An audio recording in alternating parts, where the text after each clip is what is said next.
سیدنا سلیمان ابن داود علی نبینا و علیہم السلام بنی اسرائیل کی ہسٹری میں ایک بڑی یونیک پرسنالٹی ہے، کیونکہ انہی کی وجہ سے بنی اسرائیل کو دوسرا عروج نصیب ہوا تھا،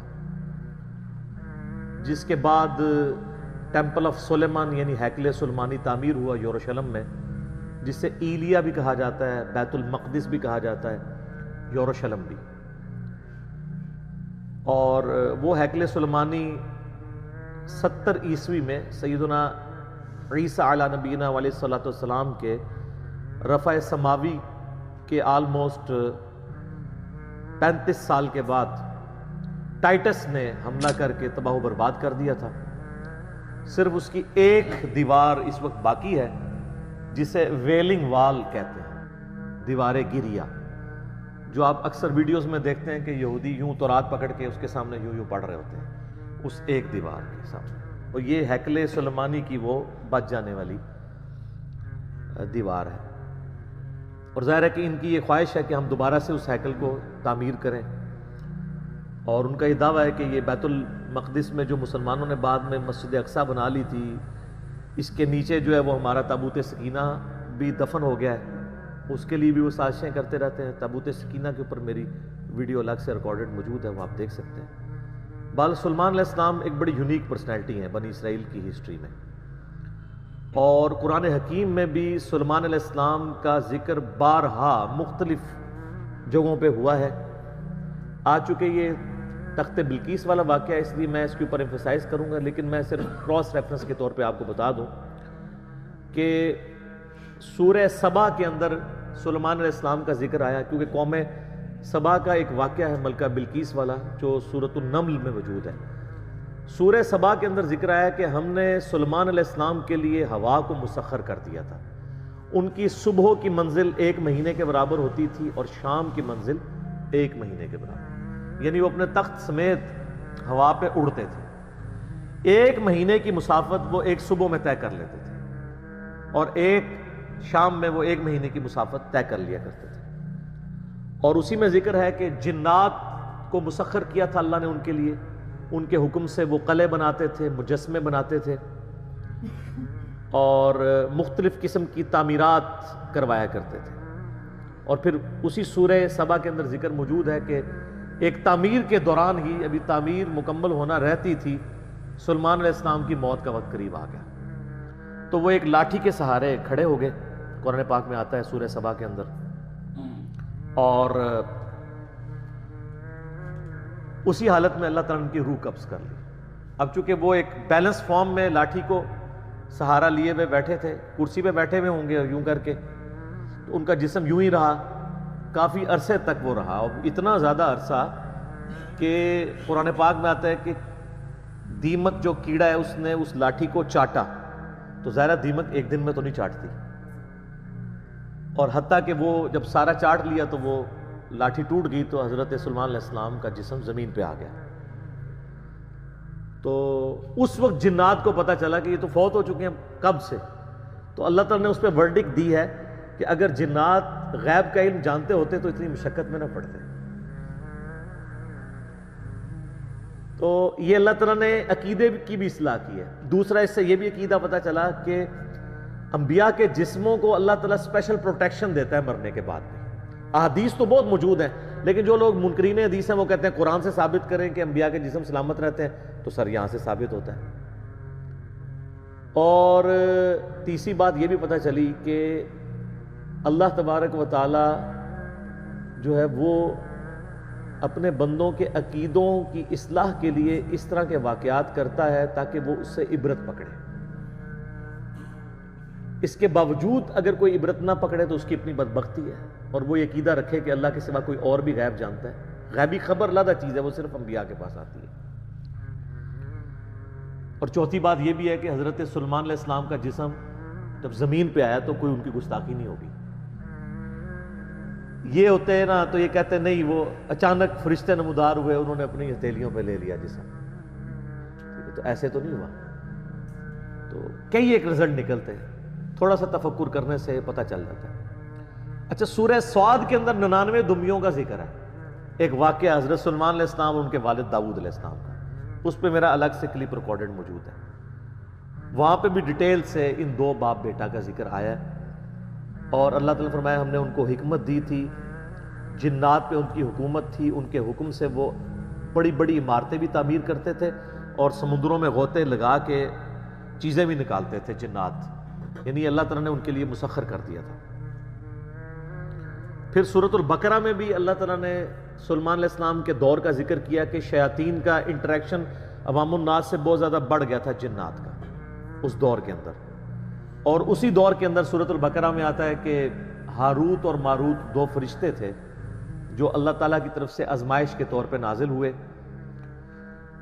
اور وہ لوگوں کو جادو سکھایا کرتے تھے اور ساتھ بتاتے تھے کہ یہ تمہاری آزمائش ہے، سیکھو نا، اور وہ اللہ تعالیٰ فرماتا ہے ایسا علم سکھاتے تھے جادو کے ذریعے جس سے میاں بیوی میں جدائی ڈال دیں، اور وہ ساتھ بولتے تھے کہ ہم تمہاری آزمائش ہے۔ ظاہر ہے شر بھی جتنا ہے وہ اللہ ہی نے پیدا کیا نا، من شر ما خلق، میں ہر اس چیز کے شر سے تیری پناہ میں آتا ہوں جو تو نہیں پیدا کی، تو آزمائش کے طور پہ۔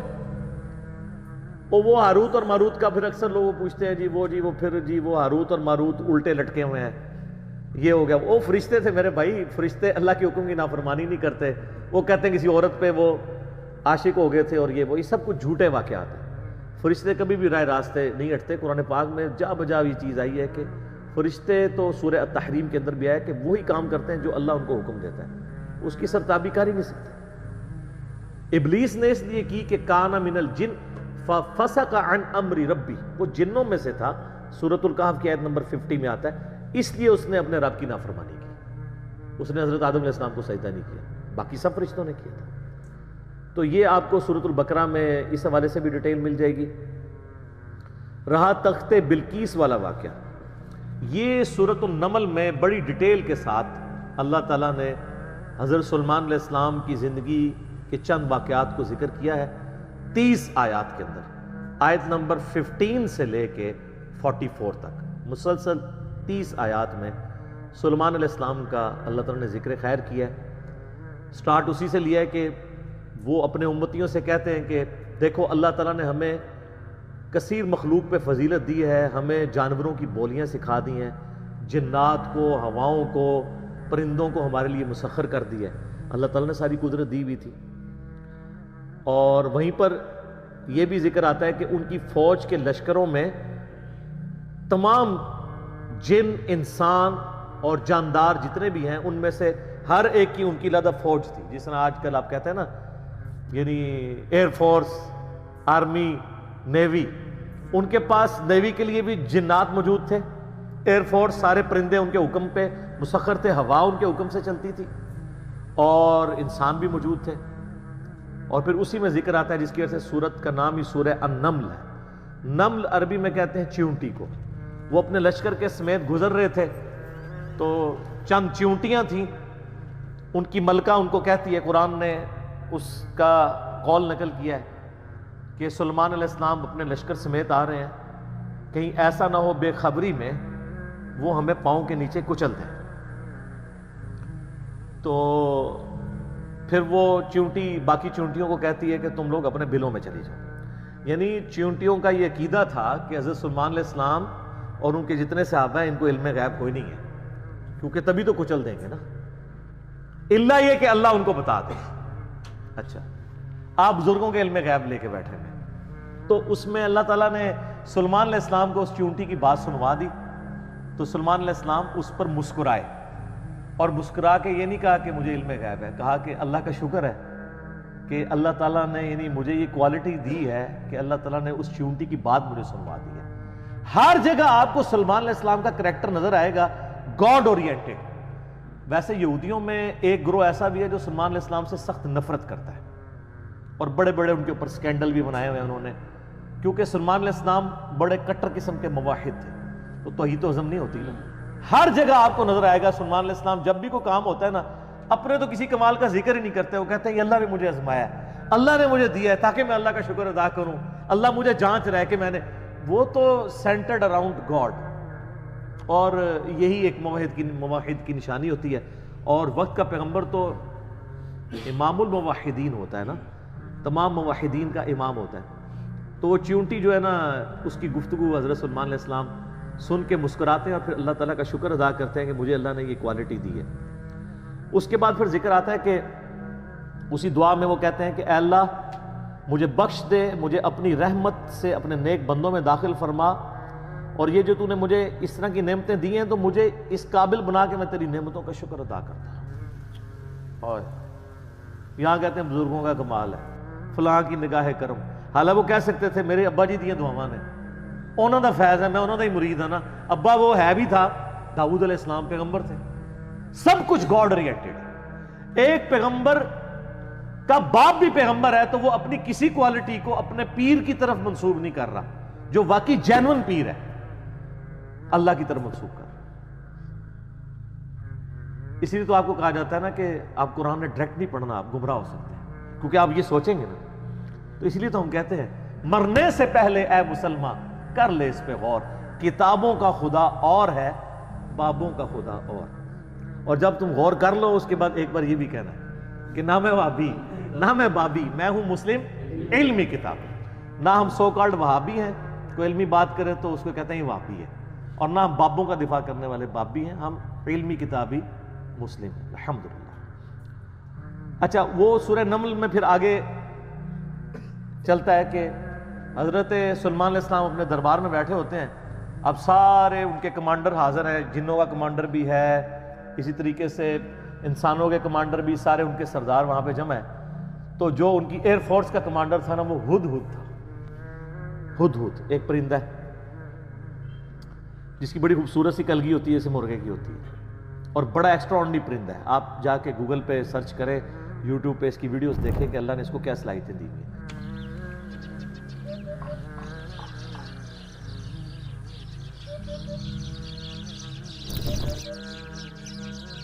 وہ ان کا سمجھ لیں ایئر فورس کا چیف تھا۔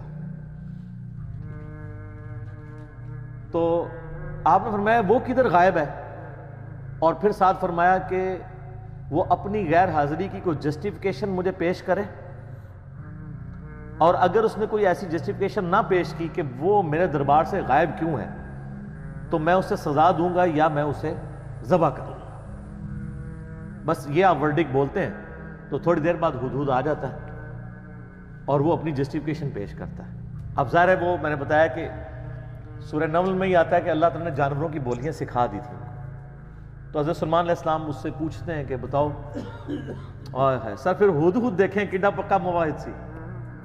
وہ کہتا ہے کہ اے سلیمان علیہ السلام میں آپ کے لیے ایک ایسی خبر لے کے آؤں جو آپ کے علم میں بھی نہیں ہے۔ بابی نہیں تھا ہدہد نا۔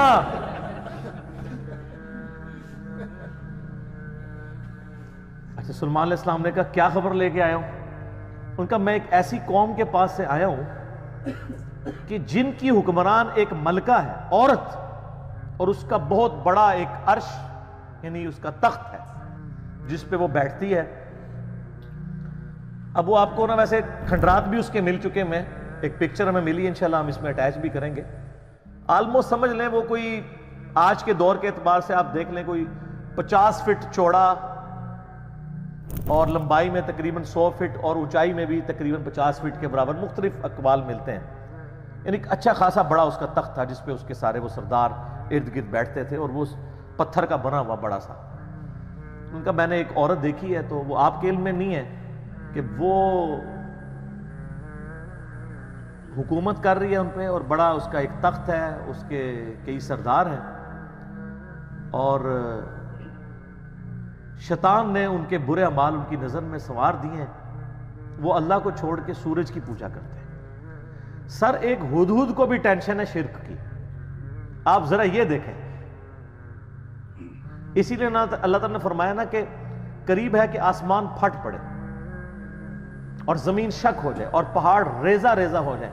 ان دعوا للرحمن ولدا، جو رحمان کے لیے بیٹا تجویز کرتے ہیں، اگر یہ شرک کی تکلیف کا احساس یہ آسمان زمین اور پہاڑوں پہ ہو تو یہ بھی دب جائیں سے کہ اللہ کے لیے اس طرح کی باتیں لوگ کرتے ہیں۔ تو اور پھر وہ کہتا ہے کہ اب حدود کی بھی آپ تقریر دیکھیں جناب، کہ شیطان نے برے اعمال ان کی نظروں میں سنوار دی ہیں، اللہ کو چھوڑ کے وہ سورج کی پوجا کر رہے ہیں، حالانکہ عظمت اس اللہ کی ہے جو زمین و آسمان کا مالک ہے، ان کو تو چاہیے تھا اسے ہی سجدہ کریں، اور اس پہ آیت سجدہ بھی ہے۔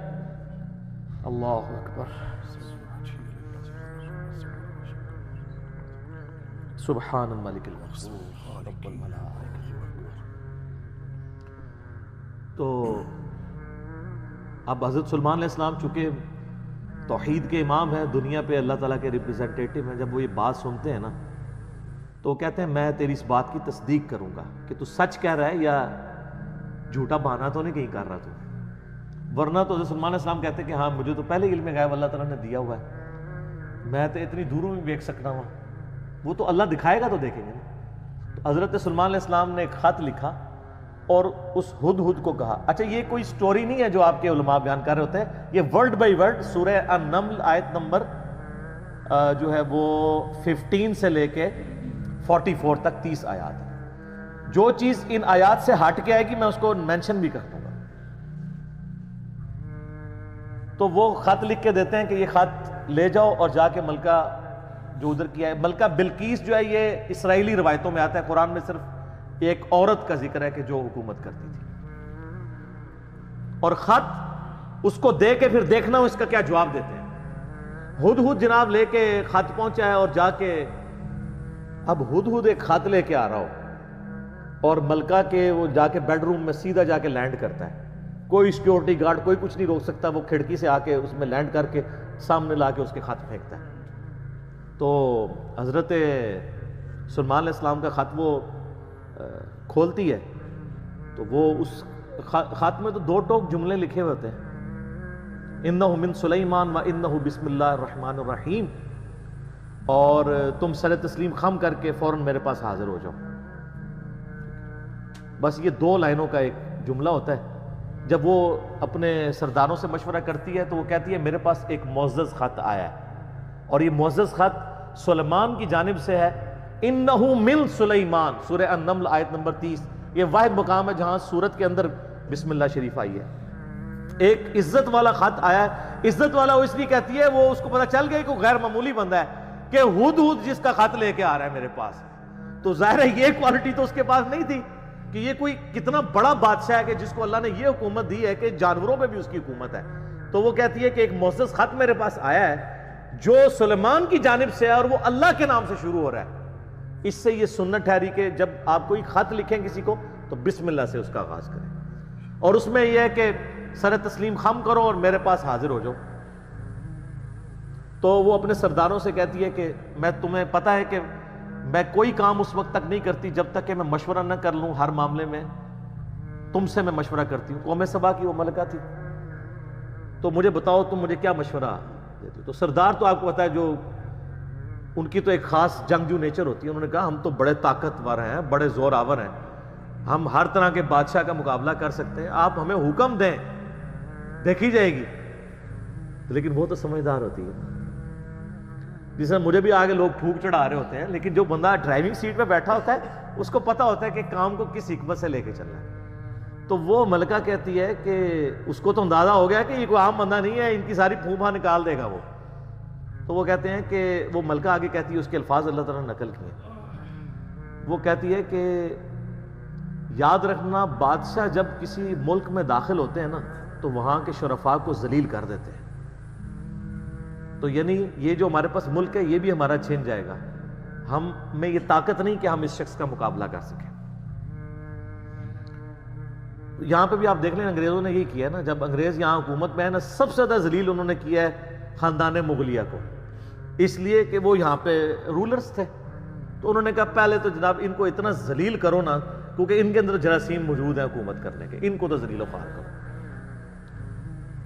تو وہ ملکہ کی بات یونیورسل ٹروتھ اللہ نے نقل کیا کہ جب بادشاہ داخل ہوتے ہیں تو وہاں کے شرفاء پھر سب سے پہلے وہ ذلیل ہوتے ہیں۔ تو وہ کہتی ہے کہ اس میں جلدی نہیں ہمیں کرنی چاہیے، میں سلیمان کو نا کچھ گفٹ بھیجتی ہوں اور میں دیکھتی ہوں کہ اس کے رسپانس میں وہ کیا کرتا ہے، تو پتہ چل جائے گا کہ وہ واقعی ایک دنیا دار بادشاہ ہے یا اللہ کا ریپریزنٹیٹیو ہے۔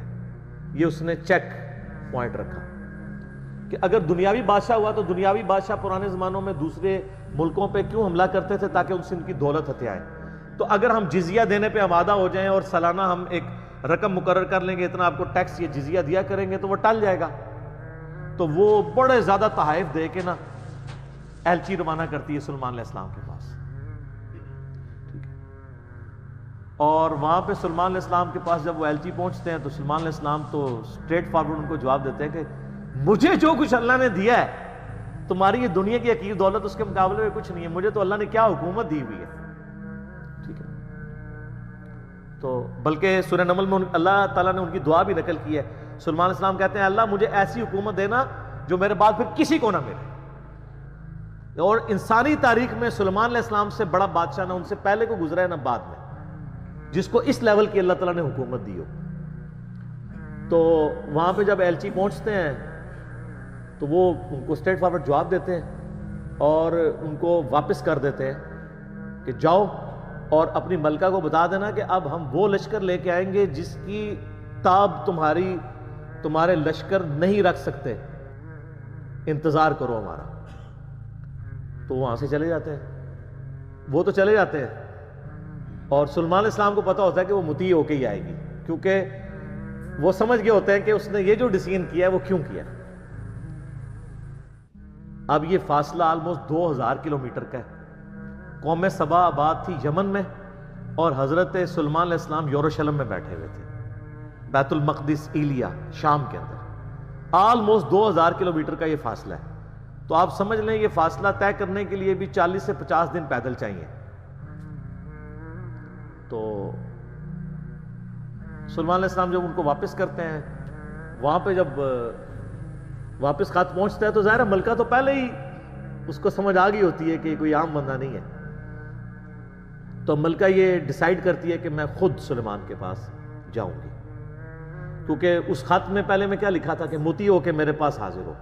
سر یہ بادشاہت کا آپ لیول دیکھیں کہ دوسرا بادشاہ جنگ بھی نہیں کرنی پڑ رہی، سیدھا وہ خود حاضر ہو رہا ہے. خیر اس بات کو کچھ عرصہ گزر جاتا ہے. جب اس کا لشکر آنے کے 3-4 دن یا کچھ دن باقی رہ جاتے ہیں نا، تو سلیمان علیہ السلام اپنی مجلس میں بیٹھے ہوتے ہیں. تو سلیمان علیہ السلام اپنے درباریوں سے کہتے ہیں کہ وہ جو بلقیس ہے وہ مطیع ہو کے میرے پاس آنے والی ہے. ان کو پتہ ہے، فیڈ بیک مل جاتی ہے، اللہ تعالیٰ نے وحی کے ذریعے آگاہ کر دیا. تو پھر وہ ایک گفتگو کرتے ہیں وہاں پہ جہاں پہ وہ تخت بلقیس کا ذکر ہے. اور آصف بن برقیہ کا نام قرآن میں نہیں ہے، یہ اسرائیلی روایتوں میں. وہ سورۃ النمل کی آیت نمبر ہے 30. اعوذ باللہ من الشیطان الرجیم، بسم اللہ الرحمن الرحیم. بلکہ آیت نمبر 30 میں تو وہ یہ آگی 38 نمبر سے آن ورڈ. 30 تو پہلے گزر چکی نا، انہ من سلیمان و انہ بسم اللہ الرحمن الرحیم. یہ آیت نمبر ہے 38. قال یا ایھا الملأ ایکم یأتینی بعرشها قبل ان یأتونی مسلمین. حضرت سلیمان علیہ السلام کہتے ہیں اے میرے سردارو جو میرے ساتھ اٹیچ لوگ ہو، تم میں سے کون ہے کہ جو مجھے اس ملکہ کا تخت لا کر دے اس سے پہلے کہ وہ سر تسلیم خم کرتی ہوئی میرے پاس حاضر ہو جائے. کون ہے کہ جو ایسا کرے؟ قال عفریت من الجن. تو ایک بڑا دیو ہیکل جن کہتا ہے انا آتیک بہ قبل ان تقوم من مقامک، کہ میں آپ کی اس محفل برخاست ہونے سے پہلے 3-4 گھنٹے کی جو بھی آپ کی مجلس ہوتی ہے، مجلس ختم ہونے سے پہلے میں وہ تخت آپ کو یہاں پہ لا دوں گا. انبلیویبل چیز ہے. 2000 کلومیٹر سے اتنا بڑا تخت پتھر کا وزنی 3-4 گھنٹے کیا، وہ تو آج بھی آپ اگر جہاز میں بھی لائیں تو 3-4 گھنٹے میں نہیں پہنچ سکتا. اس کو تو لفٹ کرنے میں پرابلم ہو جائے گی. وَإِنِّي عَلَيْهِ لَقَوِيٌّ أَمِينٌ. اور میں اس کے اوپر امانت دار بھی ہوں، میں پوری رسپانسبلٹی سے یہ کام کروں گا، اور میں طاقت بھی مجھے اللہ نے دی ہے. جنات کو اللہ نے بہت طاقت دی ہوئی ہے. تو حضرت سلیمان علیہ السلام یعنی ایگری نہیں کرتے اس مسئلے میں. تو پھر ایک اور شخص قال الذی عنده علم من الکتاب، وہاں ایک شخص بیٹھا ہوتا ہے جس کے پاس کتاب میں سے علم ہوتا ہے. وہ کہتا ہے انا آتیک بہ قبل ان یرتد الیک، الیک طرفک، میں اس تخت کو آپ کے سامنے حاضر کر دوں گا آپ کی آنکھ جھپکنے سے پہلے، فریکشنز آف سیکنڈ میں لے آؤں گا۔ ہمارے لیے تو وہی ہضم کرنا مشکل ہے، تو یہ تو خیر بہت بڑی چیز ہے۔ تو یہ اس نے دعویٰ کیا، بس یہ دعویٰ کرنے کی دیر تھی اور وہ لے بھی آیا تخت۔ فَلَمَّا رَآهُ مُسْتَقِرًّا عِندَهُ، تو حضرت سلیمان علیہ السلام نے جب وہ تخت وہاں پر آیا ہوا دیکھا، قَالَ هَذَا مِن فَضْلِ رَبِّي، اور انہوں نے کیا حضور کڈے پہنچے بزرگوں، کیا بات ہے، کیا صاحب کرامت ہو، نہیں اومٹ کر دیا، ان کا یہ میرے رب کا فضل ہے۔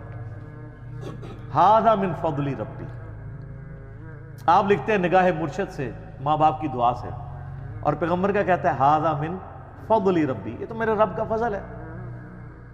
کیوں ہے فضل؟ لیبلونی اشکر ام اکفر، تاکہ وہ مجھے آزمائے کہ میں اس کا شکر گزار بنتا ہوں یا نہ شکرا۔ یہ سر توحید ہے۔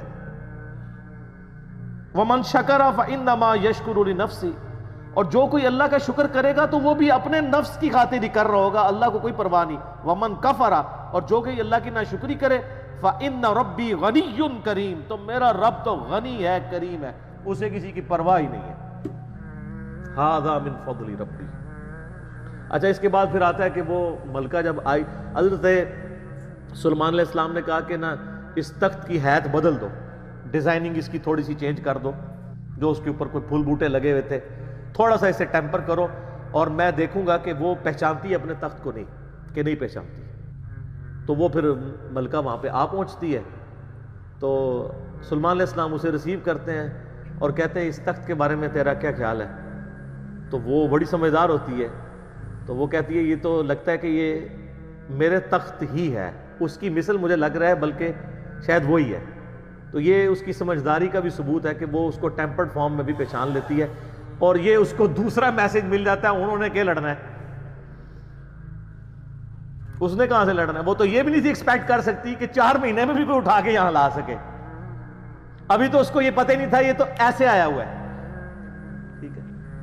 تو پھر سلیمان علیہ السلام اسے اپنے جو ٹیمپل ہے نا اس کی بھی تھوڑی جھلک کرواتے ہیں۔ آگے ایک محل میں جب لے کے آتے ہیں کمرے میں، تو اس میں ایسے شیشے جڑے ہوئے ہوتے ہیں کہ وہ گویا دیکھنے میں تالاب محسوس ہو رہا ہوتا ہے۔ تو جب اس پہ پاؤں رکھنے لگتی ہے، وہ سمجھتی شاید پانی والا تالاب ہے، تو وہ اپنے جو تہمد ہے یا جو بھی اس نے کپڑے پہنے ہوتے ہیں وہ تھوڑی سی اٹھا لیتی ہے، اس کی پنڈلیاں بھی ننگی ہو جاتی ہیں، وہ سمجھتی ہے پانی ہے، تو پانی نہیں ہوتا، تو وہ امپریس ہوتی ہے، اور پھر وہ وہاں پہ کہتی ہے کہ میں سلیمان کے ساتھ اپنے رب کے سامنے سر تسلیم خم کرتی ہوں، جو میں شرک کرتی رہی میں اللہ کی طرف رجوع لاتی ہوں، اور وہ اسلام قبول کرتی ہے۔ باقی اسرائیلی روایتوں میں پھر ملتا ہے کہ سلیمان علیہ السلام کا نکاح اس کے ساتھ ہوتا ہے۔ قرآن نے اس چیز کو ایڈریس نہیں کیا، قرآن تو بس کنکلوڈ اس پہ کرتا ہے کہ وہ مسلمان ہو جاتی ہے، نہ وہ بریلوی ہوتی ہے، نہ دیوبندی ہوتی ہے، نہ اہل حدیث ہوتی ہے، نہ شیعہ ہوتی ہے، بلکہ مسلمان ہو جاتی ہے۔ اور آپ یہ الفاظ دیکھیں جناب، مسلمان مسلمان ہی ہے ہر طرف۔ ہاں، قالت رب انی ظلمت نفسی، وہ کہتی ہے میرے رب میں اپنی جان پہ ظلم کرتی رہی اس سے پہلے، واسلمت مع سلیمان للہ رب العالمین، اور میں سلیمان کے ساتھ سر تسلیم خم کرتی ہوں اس رب کے سامنے، اللہ کے سامنے جو سارے جہانوں کا پالنے والا ہے، میں سر تسلیم خم کرتی ہوں، میں مسلم ہوتی ہوں۔ تو وہ اپنا آپ اپنے رب کے حضور سر تسلیم خم کر دیتی ہے۔ تو یہ واقعہ یہاں پہ مکمل ہوا۔ اب وہ یہ کہتے ہیں جناب کہ جی وہ انہوں نے فکر لگ، اچھا اس سے تو توحید اخذ کرنی چاہیے تھی، یہ چکر میں پڑ کے وہ کہتے ہیں وہ بندہ لبو کیڑا یہ جنہیں اینج کر کے تخت لے کے آئے۔ وہ بندہ اگر امپورٹنٹ ہوتا نا تو اللہ تعالیٰ اس کی تعریف وہاں پہ بیان کرتا، اس کے تو فوراً ساتھ ھذا من فضل ربی آ گیا۔ وہ کہتے ہیں جی کوئی ولی اللہ تھا تو اب اس کا مطلب ولی اللہ یہ سب کچھ کر سکتے ہیں، اچھا جی تو پھر کیا کریے جو کر سکتے ہیں؟ تو وہ کہتے ہیں آپ رفع دین کرنا چھوڑ دیں چونکہ ایسے ولی اللہ رفع دین نہیں کرتے، یہی کچھ کہنا چاہ رہے ہوتے ہیں نا آپ جو ہے ایاک نعبد و ایاک نستعین پڑھنا چھوڑ دیں, آپ ان بابوں کو پکارنا شروع کر دیں. یہ کہنا چاہ رہے ہوتے ہیں وہ اصل میں. تو تواڈے ہوتے اللہ نے بلا چھڑ دیتی ہے, ہن تک تواڈے نال ہوندی کیا ہے, میں ہن دی انجین نہیں کر لگا, ہو چکی ہے, لیکن آج میں اس ایک واقعے کی کرنے لگوں انشاءاللہ تعالی. قرآن پاک خاموش ہے کہ یہ کون تھا بندہ. یہ جن تھا, انسان تھا, فرشتہ تھا, پیغمبر تھا. کہا وہاں پہ ایک شخص تھا جس کے پاس کتاب کا علم تھا. قرآن کی روح سے تو کتاب کا علم جو ہے نا وہ پیغمبر کو دیا جاتا ہے. عین ممکن ہے وہ پیغمبر ہو, کیونکہ ایک وقت میں کئی پیغمبر اگلے زمانوں میں ہوا کرتے تھے. عین ممکن ہے وہ کوئی فرشتہ ہو, جیسا کہ بخاری مسلم میں حدیث ہے, اے اللہ روح قدس کے ذریعے حسان کی مدد فرما. حسان ابن ثابت شعر کہتے تھے تو اللہ تعالیٰ کے حضور نبی علیہ السلام نے دعا کی کہ جبرائیل علیہ السلام کے ذریعے اس کی مدد فرما, جس طرح قرآن پاک میں آتا ہے عیسیٰ علیہ السلام کی اللہ نے مدد کی تھی روح قدس کے ذریعے کہ وہ مٹی کی مورت میں پھونک مارتے تھے, وہ پرندہ ہو جاتی تھی.